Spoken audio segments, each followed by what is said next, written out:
You are listening to episode 154 of the Confident Coaches podcast, the one where, listen, you're just about to be blown away by my interview guest. I don't know what else to say.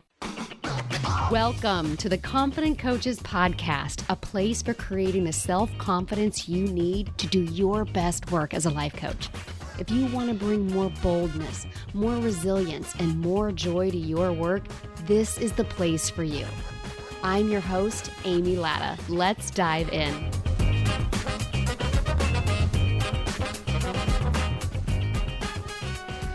Coaches. Okay, so the interview that I have for you today, I know my friend Maggie is brilliant, but we dove into multiple topics.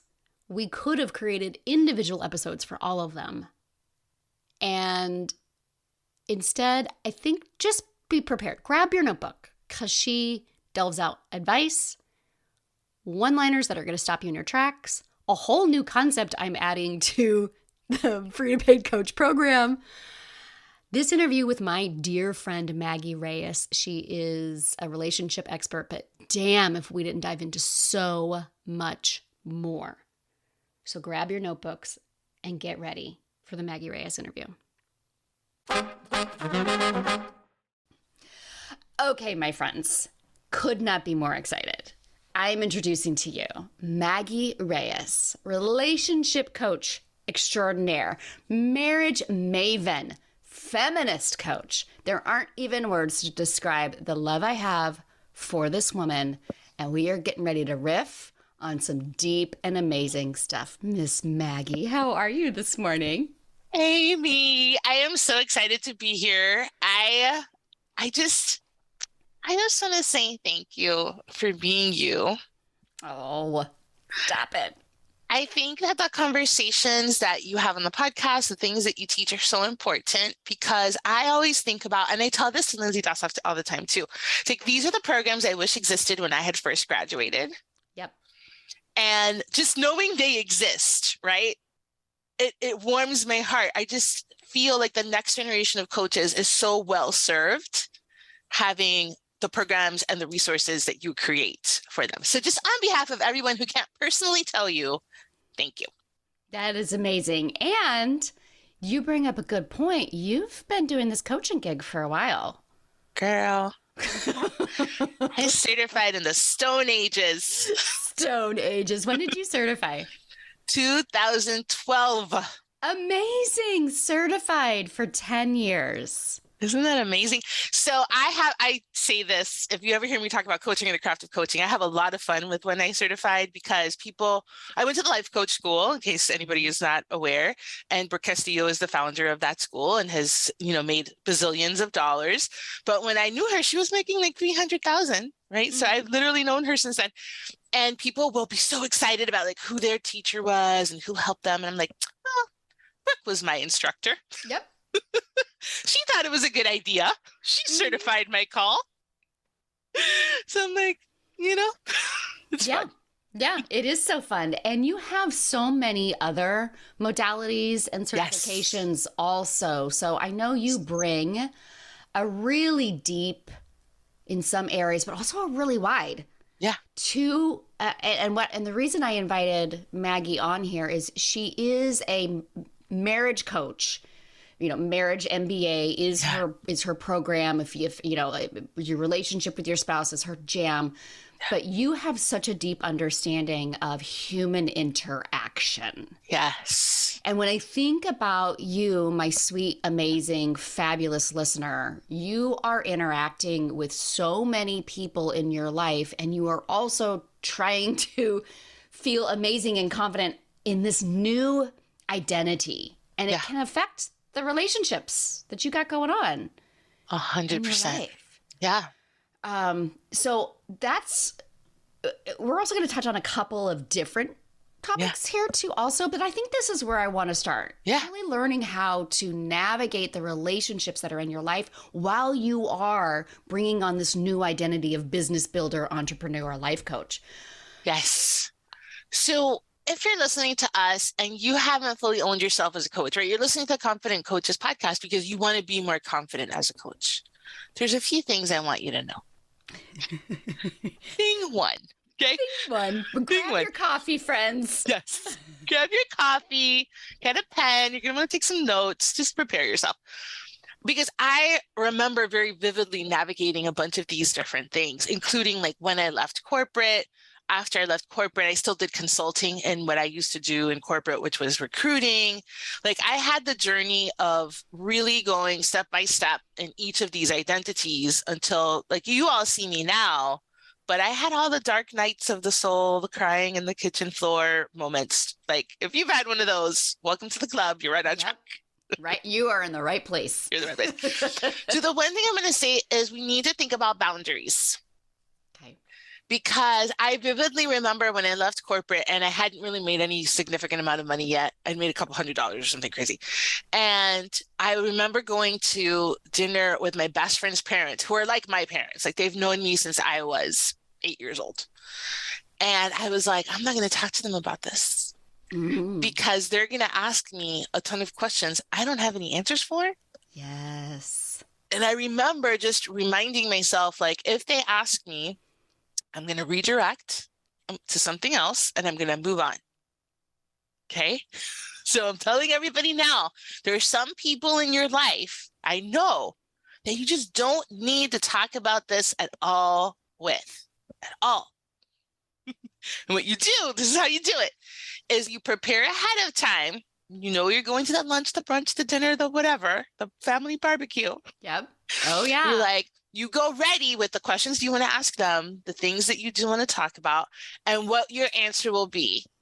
Like a politician. If you think about talking points or think about a movie, right? This is so good. Okay. Yeah. If you think about, I love watching all the behind the scenes for all the movies and all the things, like, and all the TV shows like Bridgerton. Yes. That's my favorite. And if you watch all their interviews, there comes a point where you realize they have talking points. Yep. They're always going to talk about a few of the same things. You can do this too. You too can be like the cast of Bridgerton. Can I please? Can we? So many levels. Right? And so I would get nervous. And this is really for any conversation where you get nervous. But for those conversations, I would have my 2 or 3 bullet points that I had planned in advance, what I'm going to say, how I'm going to say it, and how I would excuse myself if I no longer wanted to discuss. So like if you're at a restaurant, you're like, oh, I'm going to go to the restroom now. I'll be back. By the time you come back, they're on to something else. So good. And I love this because we are getting ready to face the holiday season. You Yes. are going to see people that you're related to who have no idea what entrepreneurship is like, what life coaching is like. This is all brand new to them. They don't understand. They don't know. And they do have questions. So many people ask me to coach them through the I don't know what to say because everybody wants to know how my business is going. Yeah. And I don't even have I haven't even had my first consult yet. Yes. Or I haven't had I haven't signed a client in 6 months. And the emotions that they are feeling about that carry into talking to Uncle Walter. Yeah.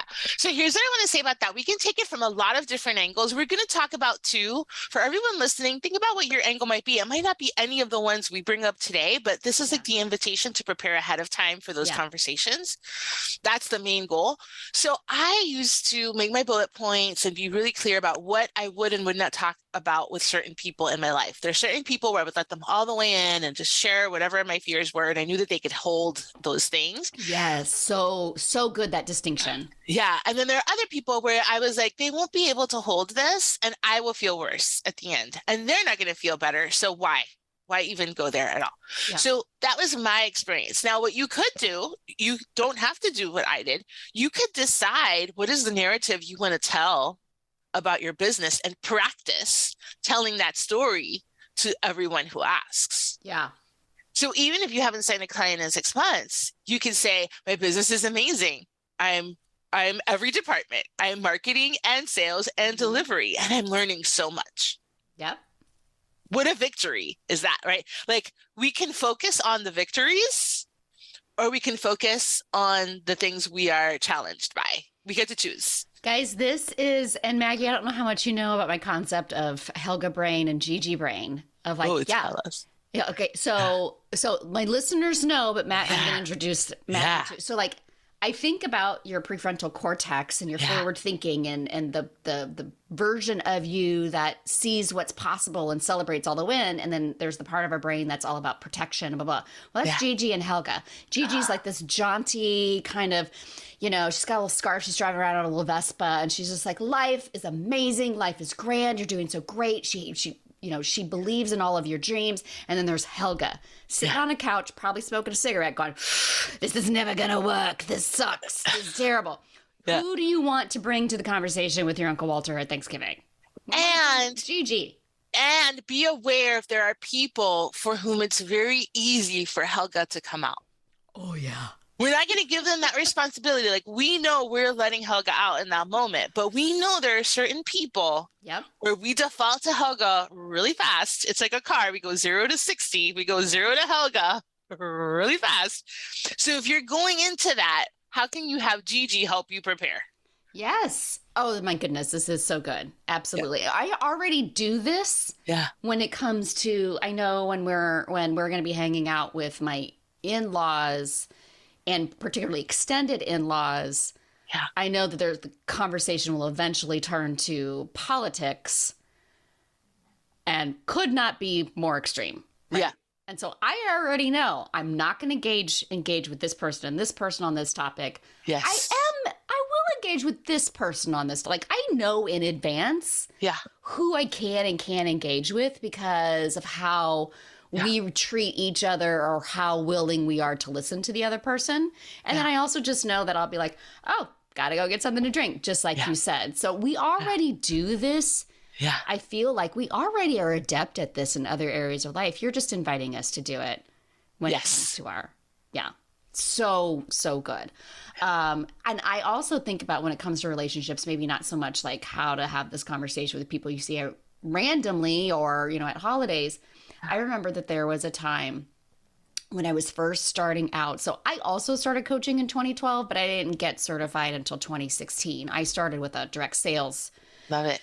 So selling selling weight loss products, and then you coached every week, but I got compensated through the sales of the program. Things. Yeah. But I loved I loved talking to my people every single week for an hour, helping them. And it was very action oriented. I really didn't have, but because of that, I got introduced to coaching. Coaching. Yeah. And I would see my peers' husbands or spouses sharing their stuff and, hey, come to this meeting. And I'd look at Trey and just be like, what are you doing? Like, from the outside, I had this, like, why doesn't my husband support me? And even after I got certified and I was building my business, I still remember I'm in my office figuring out how to put all these new tools I have to use and all of like the business part of the training that I learned. And I'm in there and I'm signing like a client every like 3.5 months and, I'm in that kind of stage. Yeah. And I'm a former corporate marketer. Yeah. I want to add this, but I'd, been out of the world for about 10 years. And the receptionist the office manager at our chiropractor was retiring. And Trey said, oh, you should go find out if they're, you should go look at that as a possible job. And I remember thinking, I'm sorry. I have a job. It's called a business. It's called a business. And I remember now also thought work. I've never had a marriage coach in my life, but really implementing the coaching that I had received. I did not shut down because of that comment. Yeah. Whereas like I used to shut down when he wouldn't share when I was running a sale on product or something like that. And the difference of thought work of like not putting meaning on that. But this can stunt so many coaches. Yes. It's not their Uncle Walter. It's right. It's the person you love the most. The person you love the most. Who either overtly or subtly or just not even communicating at all is not acting the way you wish that they would. Okay, let's dig into that. I have so much to say.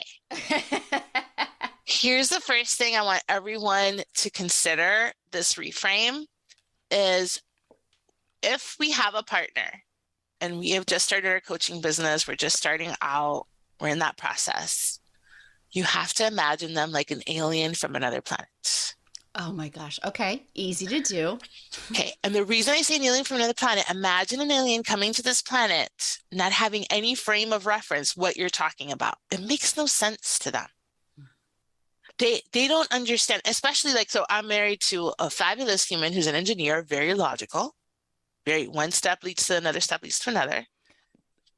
Union pipe fitter, so construction worker. So he takes the engineer's plans and then he implements them. Yep. Yes. So very one step leads to another. A quantum leap, a suddenly signing 4 clients in a week, suddenly doubling your income, that doesn't exist in their universe. Nope, it does not. It's like another planet. And then my husband's been with his company, I don't know, 26 years or something. So he's had the same profession, the same thing. Oh, we're going to do a podcast, and then we're going to do the group program. And we're going to do all these different things in one place. What is that? Right. So first imagining them as an alien from another planet helps you see they don't understand because it's completely foreign to them what we're doing. Yeah. That helps you just have a little bit of separation to say it's not about me. It's about their lived experience. Anything we want them to understand, we have to explain it to them. Which brings me to the next thing. So number 1, alien from another planet. Number 2, our partners are our mirrors. So here's what happens. We have the thought, my partner doesn't believe in me. Woe is me. Very telenovela, single tear, hand to the forehead, feel the distress, right? Not to minimize this, but to understand what's happening like inside you, right? My partner doesn't believe in me, but somewhere in you, you don't believe in you yet. You believe you could believe in you. Yes. You want to believe in you. You want to believe in you. This is why you listen to the podcast. This is why you hire Amy, because you believe you could. Yes.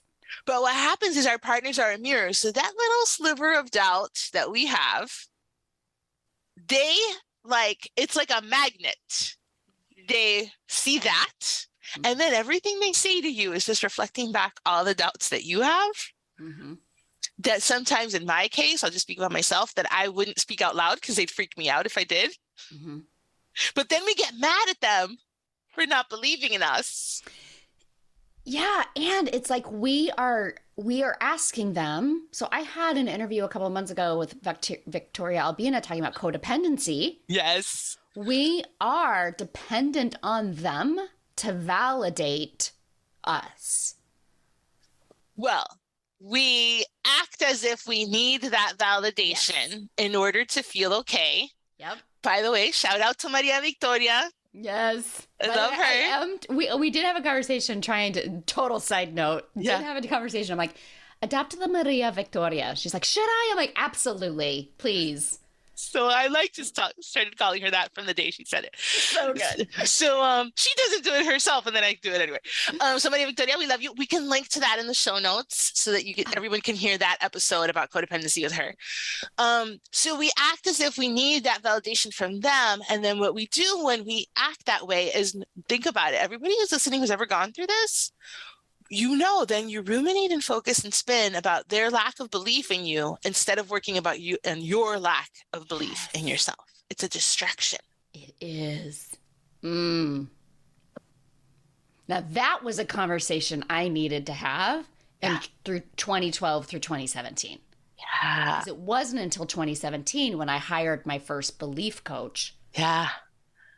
The coach that introduced us together, Stacy, I finally disconnected that string, that magnet right there. Yes. So he can think and feel whatever he wants to think and feel, because as long as I indulge in that, I'm not working on my belief. Yes, exactly. So then the third thing, so the alien, the mirrors, and now the third thing for everyone who's a coach, you're going to understand this. Usually I talk to what I call civilians, which is non-coaches, but you're all coaches, so you'll understand this. Sometimes our partners are not the person to hold space for our fears. So what is holding space? Listening with loving compassion, suspending self-importance, like really being there with the other person, right? In any modality that you coach in, there's some variety of holding space that we can talk about.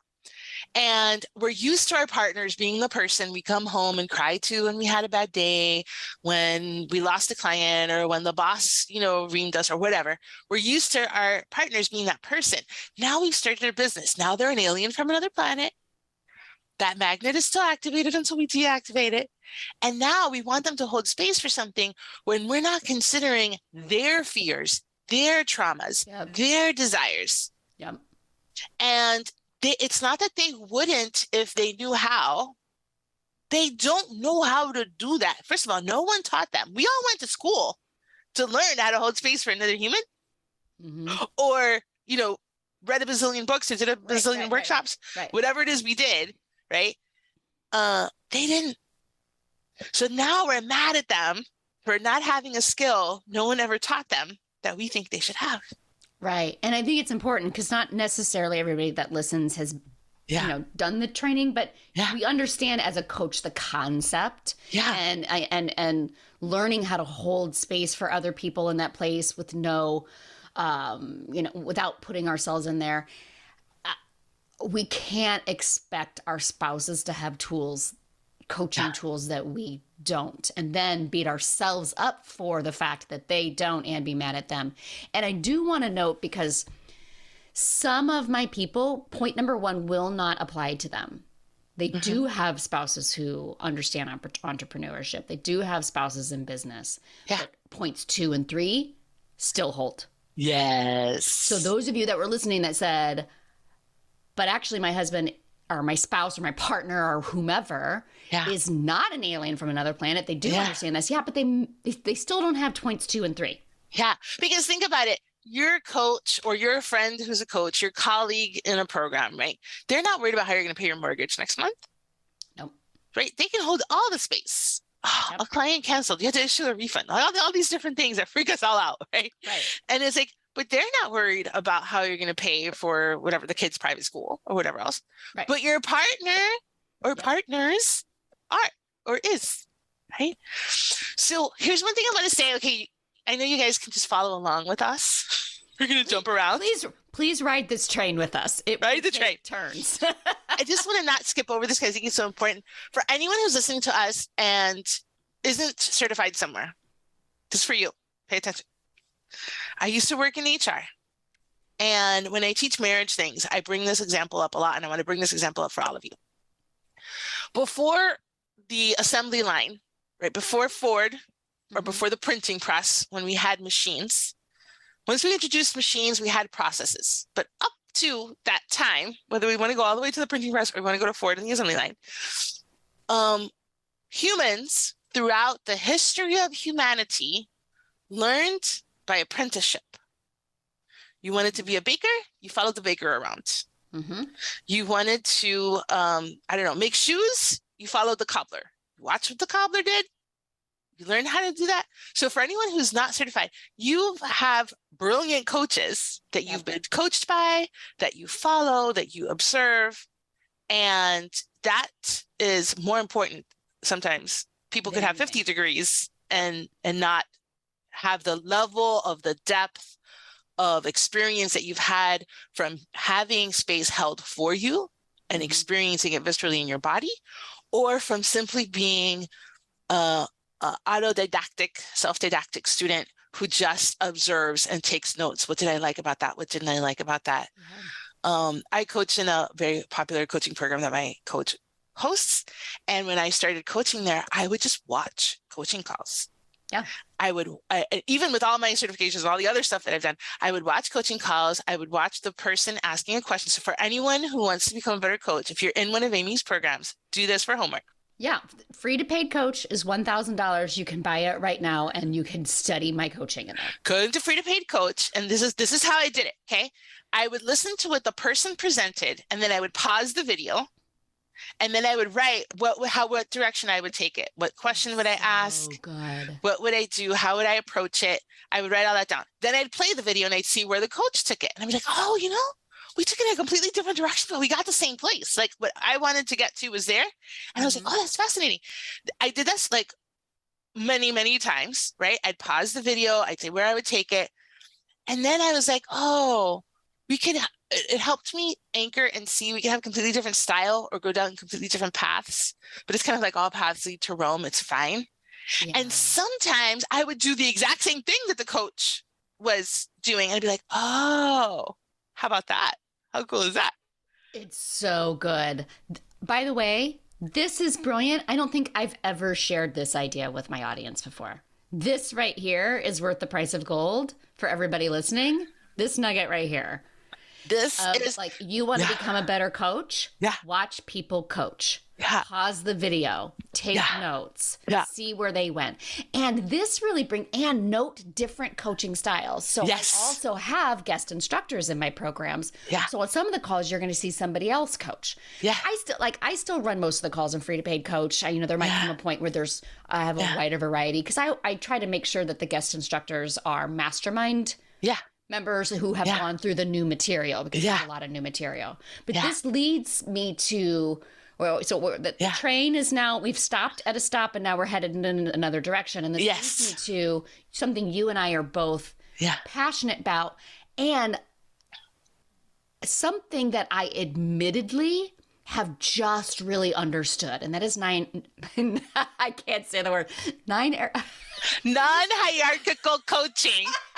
I already know. I know you know where I'm going. And I'm like, I cannot wrap my mouth around hierarchical. Okay. And so let's get past my audience already knows I have trouble with words sometimes. I love it. But when you watch different people coach, you'll start to feel a sense of style and what you do and don't like. But this is a conversation that I don't know when you really became aware of it. For me, it really was going through advanced certification in feminist coaching and really learning the feminist coaching principles, which are built on the backs of what I already understood. But and I'm also master certified coach from the Life Coach School. None of those, my first 2 certification programs never touched on this. So what are we talking about here? Yeah. So I had a notion, but it really didn't come into full focus for me. Until I did advanced certification in feminist coaching. And I love that we have all these 3 things in common. We're master coaches through the Life Coach School. We're feminist coaches through Kara's training. Yeah. So it really came into focus for me in advanced certification in feminist coaching. While I was in that certification, I was running my very first small group program. And I thought I was in highest service to my clients. And I just want to share this for everybody to know that you can make mistakes and you can course correct as a coach, and the world will not end. So I'm going to share a mistake with you so that you know. Okay. Just look at my entire career. You'll see how many times I've been like, I've been operating not how I want to for 2 years. Let's figure it out. Or we thought we wanted to. We had the best intentions, and then we found something better, which is really how I thought about it. So I thought it was in high service to my clients, that it's like, you're joining this group. I am your coach. I am the only one who gives coaching. There's very strict parameters of how to comment and how to post and what to do. And it was like a very on lockdown. And I thought this was protective and loving and wonderful. And I was full force in this mindset. So then I show up for the class, whichever class we talked about this idea on hierarchical coaching. And basically the idea was, life is messy. Coaching is messy. Humans can ask other humans questions. The coach doesn't have to be the one, right? And the coach is equally as human as the students or the clients. But in our hierarchical society, where we have there's the teacher and then the student, right? There's this separation of authority, right? But if we want liberation for everybody and we recognize authority in everybody, then that separation of authority no longer works. So the moment I had that thought, the very next week, I went into my group, I updated the rules, I changed them completely. And in our live call, I explained why. Said, here's what's happening. I did this. I thought it was in highest service of you. Now I realize it's actually really amazing if we do this. And we have this idea that we all learn from each other. And we have this idea that we all comment in an organized fashion, right? We ask questions, we do it, there's a organization to it. There's a logic to it, but where we really recognize everyone's authority and everyone's ability to be curious and ask questions. And another thing I started doing was I started sharing more of my own mistakes, my own ups and downs as a human on earth. Like instead of keeping those things private, I was just like, I went on a road trip with my husband. I had to practice low-centered communication on myself, right? Yep. And I just started sharing more and more of those things. And when you start really leaning into non-hierarchical coaching, it's like if we're equal to our clients, I'm delighted and honored endlessly by every single person who's ever hired me. Yes. And I am so much delight. unabashed about it. Like I am, just as I'm obsessed with Bridgerton, I'm obsessed with my clients. I am like, I started a call yesterday with like, it's an honor to be your coach. Yeah. Why not? And later we're gonna stay the train right here for a while, but later we're gonna answer a question from one of our clients. We're gonna give her a shout out. And the reason that we're gonna do that on this episode is because like, why can't we live in a world where your two favorite coaches answer your question just for fun? That is completely like a non-hierarchical coaching. Like we don't live on a mountain. We're just as excited to answer your question as you are to ask it. Yeah. After, so you and I both attended the Life Coach School, has a yearly mastermind, and it was in April. And so 6 months ago. So it's 6 months. By the time this episode comes out, it will have been 6 months. And I remember witnessing both myself, how people interacted with me, how I then kind of strangely started, and I have talked about this on the podcast. This is not news to my listeners, my regular listeners, of noticing when people put me up on a pedestal, how I interacted with that, and then how so I did a whole episode about stop pedestaling. Yeah. So this is it's like this idea of like, when you see people up here, you're automatically putting yourself lower. And we might have been taught, same thing happened to me in terms of, and it did take me a longer period of time between the realization of it and actually going into the group and actually changing the rules. But when I first set up the rules of how to show up for coaching, for how to interact in the Facebook group, it was all based on a very hierarchical, look, I said it, a very hierarchical example that I've been given in the past. And I'm like, it works there, it'll work for me here too. And I just think it is an honor for us to work with people. And I think what happens for people, it's like, but how do I maintain the expert energy of being that expert in the room and not to do that? And I don't see this as a conflict, but I know a lot of people do. I have thoughts. Yes. Talk to me. One of my favorite thoughts is I'm a genius in a room full of geniuses. Mm-hmm. So I don't diminish myself. I don't diminish someone else. I can be a genius. That's awesome. How much fun is that? And listen, everybody listening right now, some of you are in very different stages of your businesses. Start practicing that thought today, or your version of that thought. I'm an expert. I'm a genius. For me, I like being a genius because I'm all nerdy. But whatever your version of that thought is, you can start practicing it before you feel it's true. So one day, this is a kind of funny story. We're still on the same train. We're going to do a little side note. Yeah. I started practicing this thought that I was a genius. And I really wanted to just embody myself as like owning all of my intellectual abilities. And I realized that I really wasn't. And I just decided to practice that thought. So I was like, I am a genius. This idea is, I just started finding all the evidence for being a genius. And then because, I don't know, the universe has a sense of humor. Always. And is listening to the things you're saying, I got invited to do the episode of the Life Coach School podcast where they featured a panel of Latin coaches. And I was so honored and so delighted to be on that episode. And it was amazing. And then I shared one of my concepts. And Brooke Castillo said to me, Maggie, you're a genius. That is genius. And I was like, knowing, like Brooke was just saying it spontaneously, but I was like, the universe was reflecting back to me what I had put out. And I know in my bones that had I not started affirming that for myself months before, she would have said something nice, would have been fine. But it was because I decided to put that energy into myself. The only thing that people could see then was what I was emanating. So good. It's almost like what you believe about yourself. Yeah. Yeah. Is what people will what people will believe, what you believe about yourself. Yeah, But 100%. you can't wait for them. This goes back to that thing with our husbands. You can't wait for them to believe it so that you can. It works the other way around. Yeah. So being a genius in a room full of geniuses really helps me with the idea of that collaborative spirit of whatever container we're in, whether we're the teacher in that container or the student in that container, we are still a genius in a room full of geniuses or an expert in a room full of experts wherever we walk, right? Yes.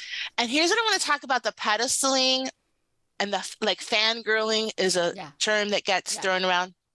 And I love being a fan. Yeah.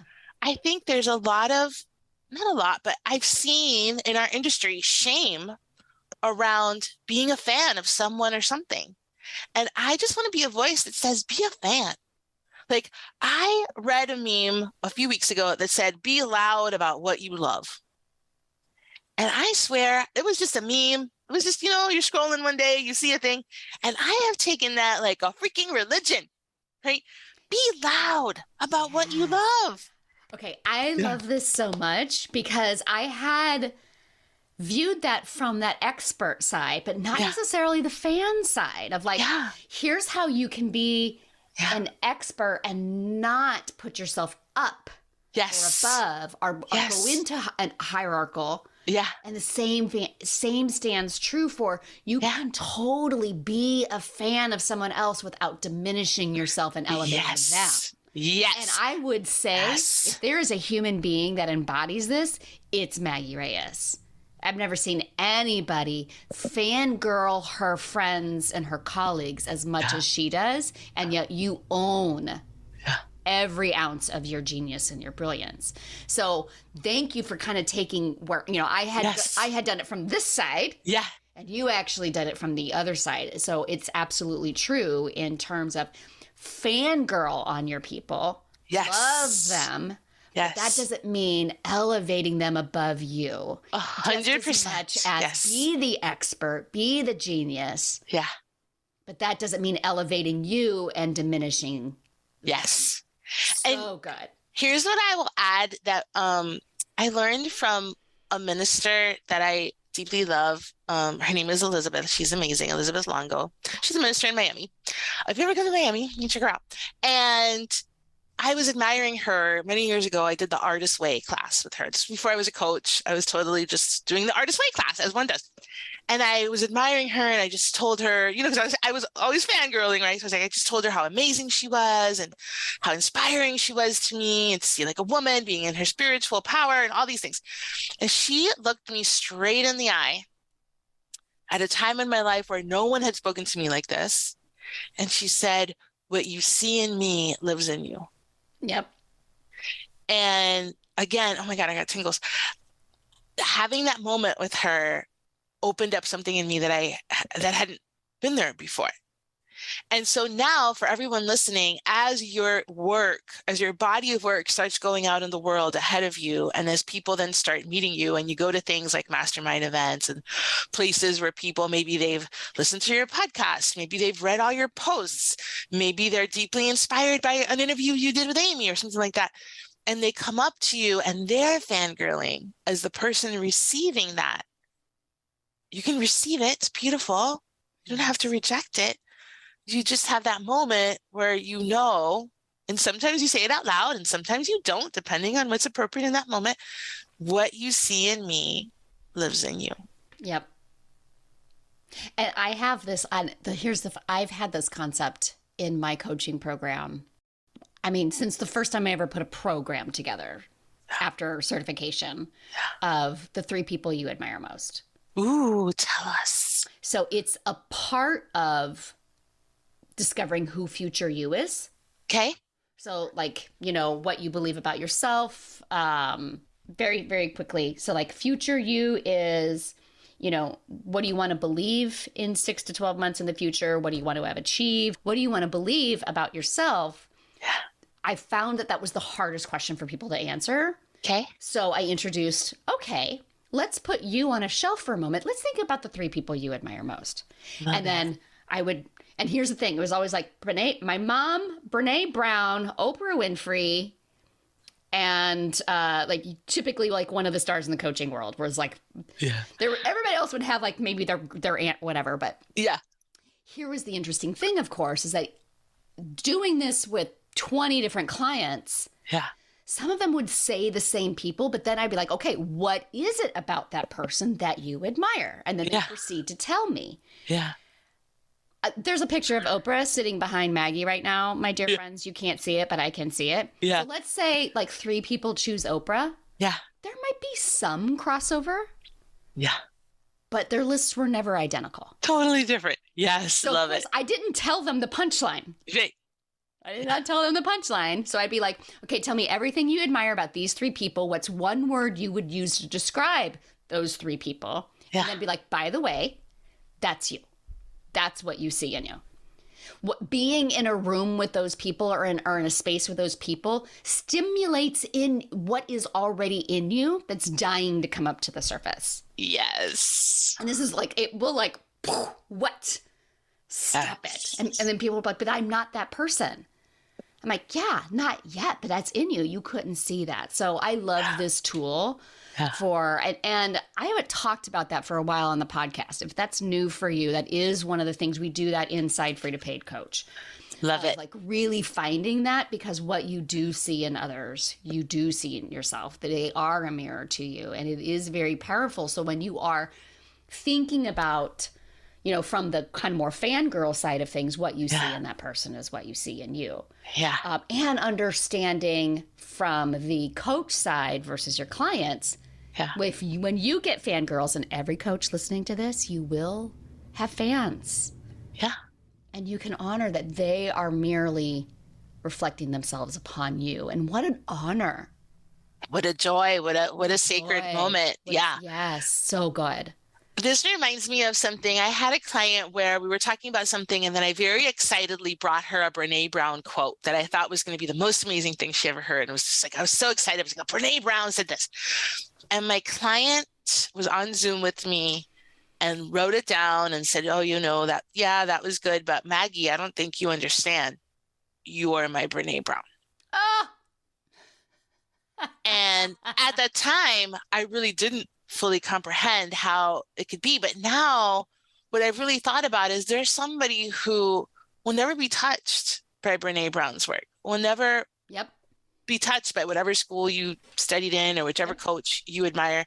They'll be touched because you touched them. Oh, it's so good. And I think this, you know, bringing this back to that non-hierarchical coaching idea of just like allowing for that without allowing it to elevate or diminish either of the people involved. And that's really what we're talking about here. And, you know, being able to have those collaborative relationships with your clients and your coaches and your peers and your mentors. Because that's what, and I think this really is helpful too. When you do that, it becomes easier to, we don't have to go too far on this track at all. Like, then it just becomes easier to be able to move, maybe let your clients move on or let yourself move on, because it is a loving collaborative relationship. And there is like your expertise, their expertise. You can still love one another. And also, so when that coach or when that client decides not to renew, it doesn't have to be a jab in your heart. Oh, let's discuss. I have thoughts. Everyone, if you didn't have your pens out already, this is the moment. Here's the sentence. Completions and renewals are equally as beautiful. Yes. I'm going to say it again for those in the back. Louder for those in the back. Completions and renewals are equally as beautiful. Okay? There's no need for any jabs in anybody's heart. This is a mistake. This is a thought error. This is not the right thing. And here's how I think about it. And then you could decide for everyone listening how you want to think about it. Someone signs up to work with you. They get what they came for. They're done. That's great. That's awesome. How fabulous is that? Yes. Someone signs up to work with you. They got what they came for. They want more. That's great. That's fabulous. How wonderful is that? Someone signs up to work with you. Maybe they go through a program that has steps or stages or things like that. Like in my case, in the marriage MBA, right? There's a bunch of things I teach them. There's like a whole curriculum in it. They were in a different place in their life of experience than somebody else. So one person gets everything that they want in this chapter of their life in a 6-month period. And another person is like, it's really going to take me a year. It's going to take me 2 rounds of this to get the thing that I want. The thing hasn't even changed. It's not that they want more. It's that they're in a different place of their life experience where to do the things that they want to accomplish, they're just in a slightly different path than someone else. Completions and renewals are equally as beautiful. So good. And it's so important. And it is, to me, part of that non-hierarchical coaching concept because it requires a relationship with yourself and a relationship with them that is heart-centered, that is collaborative, that is mutually beneficial and loving. Yes. So that you can part ways, stay together, either way. And here's something I've never really talked about, but I think I just feel inspired to share, which is some of your clients will come into your life. They'll be your client. You'll help them. They're done. And that's fine. That's it. Some of your clients will become part of your soul family. Yes. You as a human will feel a loving attachment to them in a healthy way. You'll want to see them succeed. You'll want to see them get everything they want in life. You will cheer for their successes. And I now have been a coach long enough to have had that experience where some people, they're absolutely amazing and wonderful. And when our work is done, we're done and they move on to other adventures in their life. And I move on to other adventures in their life. And there's some of my clients where they haven't been my client for years. And I'm like, oh my God, that's amazing. Right? Exactly. Same. Yeah. So I just want to mention that when we think about collaborative coaching or non-hierarchical coaching, your humanity is allowed and encouraged. So I know that you received a question from a mutual. Okay, so this is so fun. So Amy and I were talking about this episode, and there's a wonderful woman named Leandra. Leandra, this is for you. Hi, Leandra. We love you.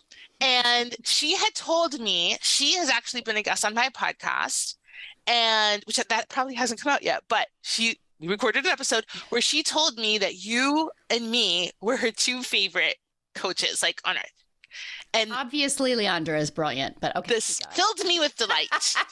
So I'm like, oh my gosh, of course I know Amy. She's amazing, whatever. So we had a whole conversation about how wonderful you are. Topic for another day. And so when you and I were talking about this episode, and I'm very present to this idea of collaborative coaching, non-hierarchical coaching. I want to live in a world where your favorite coaches got together and they wanted to know what you wanted to hear, and then they answered the question because that's fun. So I wrote to Leandra and I said, Leandra, what do you want to hear us talk about? And I don't know, Leandra could tell us, message us on Instagram. Leandra. But I think it would be so fun to receive that as the client because I love fangirling, right? So I'm into it on both sides. I'm all about it. So I was like, I think it would be so fun for somebody that you love to like want to do that, right? From a very detached, loving place, right? There's no clinginess here. She could have not answered. My world would have gone on, right? What is it, Celine Dion says? My heart will go on, right? Maggie's heart will always go on. Let's be honest here. But she did answer, and then I'm so excited. So here's the juicy question. So her question was, how do you stay in belief? Mm-hmm. And I want to hear what Amy has to say about it. I have lots of thoughts about it. And for anyone who wants who struggles staying in belief and who that's an issue that you're working through right now, you can thank Leandra. Yes. So it's really, how do we stay in belief when we're not seeing the results? Yes. It's like how can I it's like the conversation about our spouse or our partner of like, how can I believe if they're not believing? How can you believe when you're not seeing results? Yes. So this is like a free to paid coach concept 101. It's literally the first step of my 5-step program. So my audience is well versed in how do you stay in belief when you're not seeing results? I have a concept called the belief meter. You're literally like, and from 0 to 100%, and your meter is absolutely going to go up and down, and it's going to be a little bit, it's going to be closer to 20%. Some days it's going to be closer to 75%. There's this really super uncomfortable area kind of between 25 and 75 of cognitive dissonance, because you are both in belief and out of belief at the same time. Yeah. And it's entirely normal for it to go up and down. So how do you stay in belief when you're not seeing results? Is checking in with your belief meter throughout the day, throughout the week, and just see where you are. Yeah. And bring yourself back into, in Free to Paid Coach, there's an entire workbook of modules on what you want to believe about yourself. Yeah. How to practice sitting in belief, an actual practice of 2 feet on the floor and breathing into it and saying it out loud, etc. Yeah. And I liken it to when you're planting in a muddy garden and your hands get caked with mud and you have to stop what you're doing and go wash your hands, but then you dive right back in to keep planting the flowers. Yeah. That is just like noticing when you're not in belief because the results aren't there. And then you go and you wash your hands. You go get recentered. You go find that belief. You go back to what you've already like, oh, these are the things that feel really fabulous in my body. I call it like trying. You're trying on beliefs. You're trying on thoughts to see what makes you feel really good. And you're stopping and you're bringing yourself back into that so that you can keep going. And then the addition of that is also learning. This is kind of like if that's belief 101, belief 102 is the practice of unbelieving the thoughts that come up when the results aren't what you want, and bringing in the possibility that that's not true. This is never going to happen. Well, it's possible. So I actually have a 3-step process of how to unbelieve shitty thoughts that keep coming up over and over again. I love it. It's my favorite thing. I wax poetic on this all of the time, where you just really see. And it becomes, and this, of course, is something I learned in ACFC, whereas before I'd be like, so obviously you're going to come over here. And now in ACFC, I've kind of learned where you just kind of hold up. We can choose to believe this. We can also choose the possibility that it's incorrect. Yeah. Which would you like to do? We could choose. Yeah. We can choose. As opposed to me as the coach. Before I've been like, so obviously you're going to choose this. But thanks to non-hierarchical coaching, just being like, you're just illustrating to the client. These are your 2 options. When you believe this is how this feels. When you believe this is how this feels. Yeah. This is how you show up when you're in this. This is how you show up when you're in that. The fact that you bounce between the 2 is not a problem. I love that. Let's repeat that for everybody in the back. The fact that you bounce between the 2 is not a problem, and it will happen at every income level. Every income level. You think, oh, once I've made multiple 6 figures, I will never experience doubt again. Hello? No. I hope it still hasn't gotten through, but I hope I have coached enough people, particularly in Free to Paid Coach, where so many of those clients are getting their first paid client. Yeah. I actually had, I'm going to give a shout out to Ananya. After 18 months, and I don't remember the rest of the statistics, like 18 months, hundreds of consult calls, of consults and talk. She signed her first paid client. Oh, congratulations, Ananya. And then how much doubt actually, we think that's what's going to solidify our belief. How many coaches have signed their first 5K not 5K, but 5K or 5-figure month. Yeah. And they actually have less belief afterwards because then it brings up a whole new, we've scraped. Will I ever do it again? Will I ever do it again? I can't do it again. Okay, so obviously this is what I talk about literally all of the time. I could talk for another 45 minutes, but we don't have the time. Yeah. How does Maggie stay in belief when she's not seeing results? Okay, 2 things. We have to mention Gloria Estefan, Queen of Miami. Obviously, because she has won multiple Grammys, written, hit songs that have been, bombs to our souls all over the world. And I saw her in an interview once say, sometimes when I write a song, I think I'll never write another good one. Yes. And for everyone listening, it even happens to Gloria freaking Estefan. We just need to get over ourselves. If it happens to Gloria and it happens to us, we're in good company. We can just move on. So I just have to say that. Yes. For everyone to know. Okay. How I stay in belief?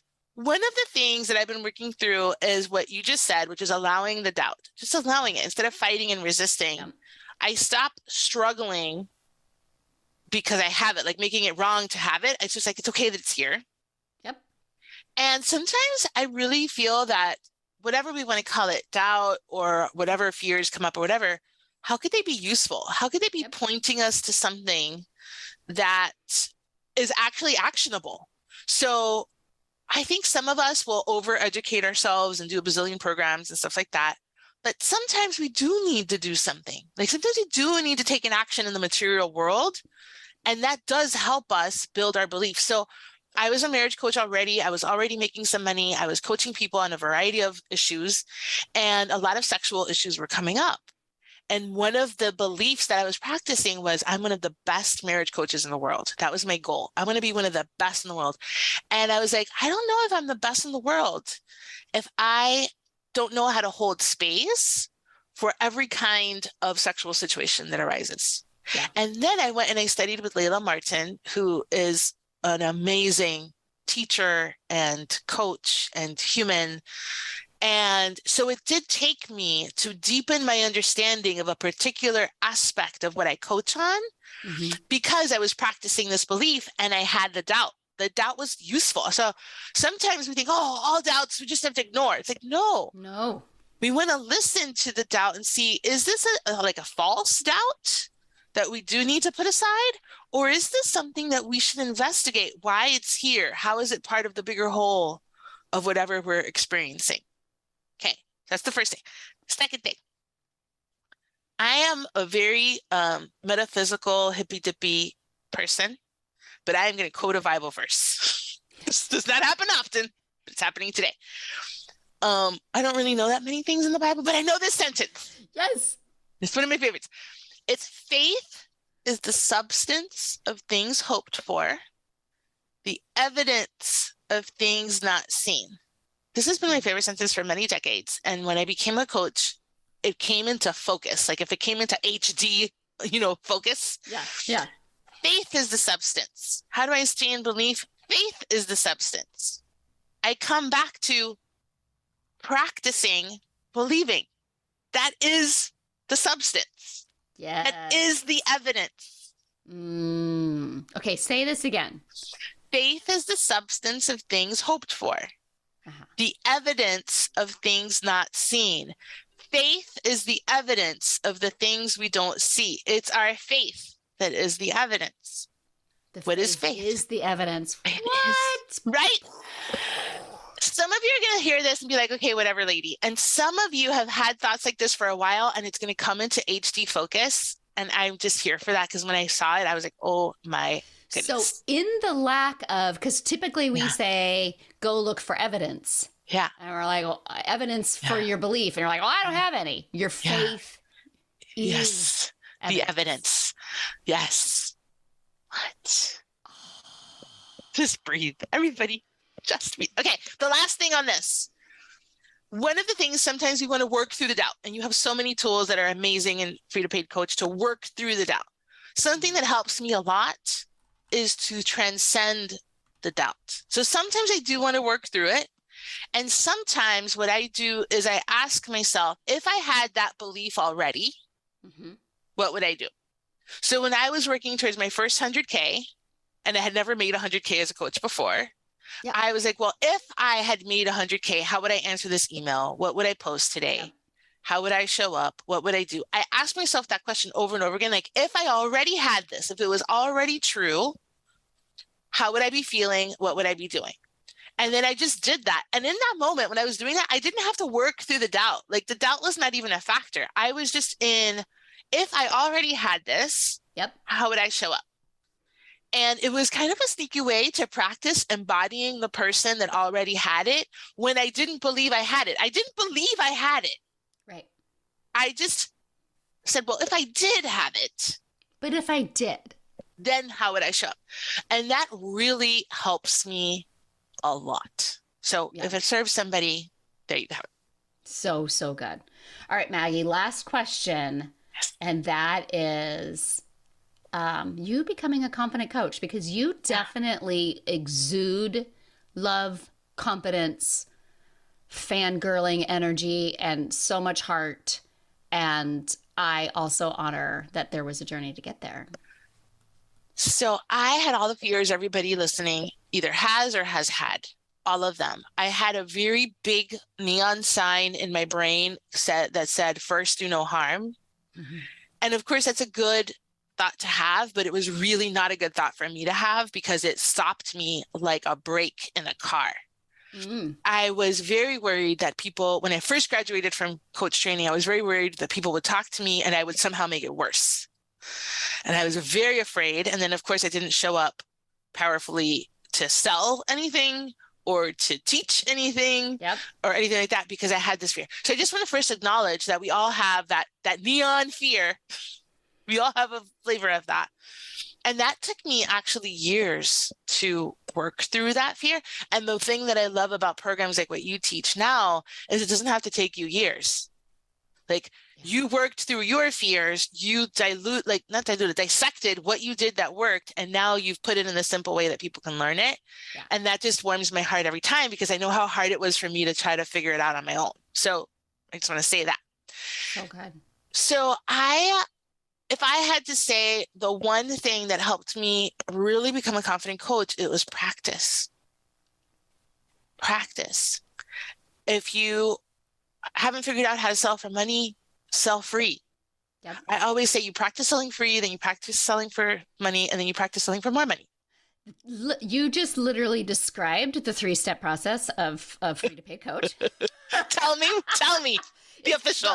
The official is believe and feel and whatever, but it literally is like, first we're going to get your free clients and you're going to practice on your free clients and then you're going to sign your first paid client and then we're going to sign more paid clients. Yes, love it. And I think what you said earlier to circle back around is also while you are working on getting those first free clients so you could just coach as much as possible, go watch recordings of people coaching. Yes.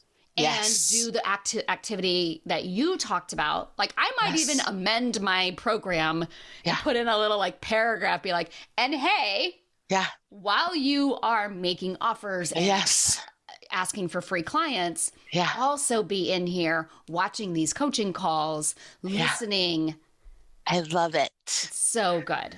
And this is true. If you want to feel confident as a coach. Yes. By popular demand, it needs to be something like the Maggie protocol or something like that. The Maggie protocol. We have to have it in the thing. It must be. You must add it. It must be. I'm going to add the Maggie protocol. The Maggie protocol is watch recordings of free to paid coach or any program that you're in, but obviously you should be in free to paid coach and watch the recordings back.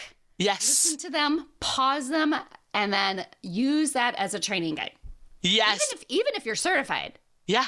I mean, I was like, I was doubly certified. You're like when I did this.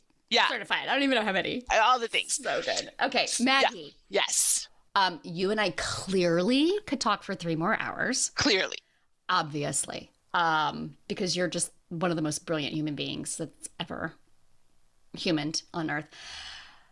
How can my people connect with more of your brilliance? How can they find you on the interwebs? Okay, so first of all, what you see in me lives in you, brilliant human. Yes. We had to practice live on the thing. We had to do it. We just talked about it, right, for an hour. Talked about it. It writes itself. Okay, so here's how you can find me. My website is maggiereyes.com, Reyes. I am on Instagram at the Maggie Reyes. I always joke around that Reyes is like Smith for Latin people, but I am the Maggie Reyes. Mm-hmm. Yeah, sorry to all the other ones out there. And those are the 2 best places to find me. On my website, you'll always be able to see what I'm up to. You'll always be able to, follow whatever I'm doing. Yeah. And then I have a podcast called the Marriage Life Coach Podcast. If you love podcasts, come on over. So good. And that is MaggieReyes, correct? Correct. All right. And so, guys, we dropped multiple. We have the Maggie protocol. We've got like sentences that you needed to stop and write down multiple times. So when you're listening to this episode, make sure that you are sharing it with other coaches that need to hear this, because there were so many gems that Maggie shared with us today. So tag us at I am Amy Latta and at the Maggie Reyes when you are sharing out to your fellow coaches who need to hear this today. Maggie, you're amazing and I love you. And I'm sure, given that we barely skimmed 5 different topics today, we could deep dive in any of them and probably find more. So you're so good. I love it. Thank you. I love you back. Bye, everyone. What did I tell you, my friends? Okay, so yeah, the Maggie protocol. Are you serious? It's so obvious. If you do anything, just do that one thing right there. And I love this idea that even super certified, as she would consider herself, still does that work. We are always learning and growing. We could have gone on about hierarchy and coaching. We could have gone on about the idea of apprenticeship. We could have gone on about relationships. I created an entire podcast that dropped a couple weeks ago just on how to believe when you don't have the results. So much goodness. And here's what I'm going to ask of you is, what was your one takeaway or your 5 takeaways? When you hear this episode, grab it on Instagram, share it into your stories, tag me and Maggie on Instagram in your stories, and tell us, what was your takeaway? What are you going to move forward with? Because I can't wait to hear. And if you are in the Free to Paid Coach program, look for the addition of the Maggie protocol coming soon, coming to a Free to Paid program near you. Because so obvious. How it wasn't already in my process already, I don't know. You are also witnessing how a super certified coach such as myself continues to grow herself and is willing to say, that is something that would be very useful in my program. I'm going to go ahead and add it. And I don't make it mean that the program hasn't been amazing up until now. You'll get there too, coach. All right? So you aren't already in Free to Paid Coach. Join now, so when the Maggie protocol drops, it'll be waiting for you. Coach, it's time to sign your first free client, your first paid client, your next client, and to learn how to do it consistently and having a hell of a lot of fun along the way. This is exactly what you're going to do in Free to Paid Coach. It's the only program giving you step by step what to do to become a paid coach, and step by step how to handle the roller coaster emotions that come with doing what you need to do to become a paid coach. If you know you can't not do this life coaching thing, but believing that you can do it, handling rejection, and remembering how to do all of those things shuts you down, the Free to Paid Coach community is waiting for you. Find everything that you're looking for inside. It's only $1,000, payments are available, and then you are in forever. Visit amylatta.com/FTPC to join us right now. See you inside. Let's get paid, coach. Thanks so much for listening to the Confident Coaches podcast. I invite you to learn more. Come visit me at amylatta.com. And until next week, let's go do epic stuff.